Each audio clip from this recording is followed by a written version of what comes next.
My question to my colleagues on the other side of the aisle, as an African American, as a black man, when can I protest? When can I speak out? When can I show frustration and anger? When I march, you condemn me. When I talk on the internet, you condemn me. When I say it on television, you condemn me. Anywhere in the public square where black people talk about this, it just basically say a simple affirmation that black lives matter, that our lives have value. We are constantly ridiculed and criticized. When is the appropriate time?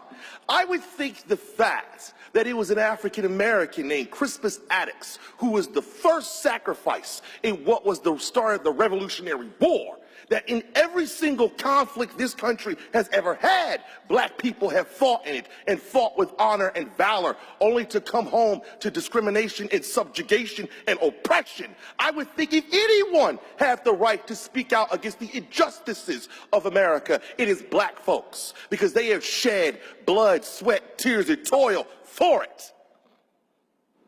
I come from a people who have died for the simple right to vote, for the simple right to walk down the street, for the simple right to use the same bathroom as their white counterparts.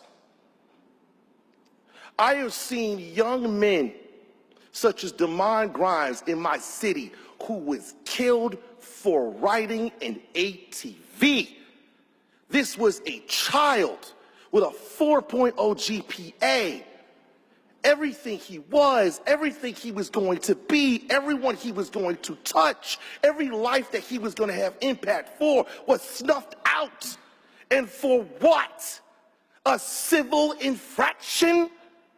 Is that what little my life has to you as a black person? Don't I have value? Don't I have meaning? Don't you look at me and see a man that bleeds the same blood that you do? And you treat my children that way? You killed him. You murdered him. And there was no consequence. There was no trial. Nobody was brought to justice for that. I went to that funeral. I saw that mother crying. I held her in my arms. We are angry. We are incensed. These are our babies. These are our children. A job as a man, as a parent, is to make sure that your child makes it and becomes what he wants to be. That's why we're protesting. That's why we're fighting, because we believe in the American spirit of life, liberty, and the pursuit of happiness. We're not protesting the flag. We thank God for the flag. Black folks have sacrificed for the flag. Hell, if it wasn't for black slavery, there wouldn't be a flag. You used us to build this country, and we didn't get any reparations for that. I'm still waiting for my 40 acres and a mule. And I know black folks who are upset about that, and they should be.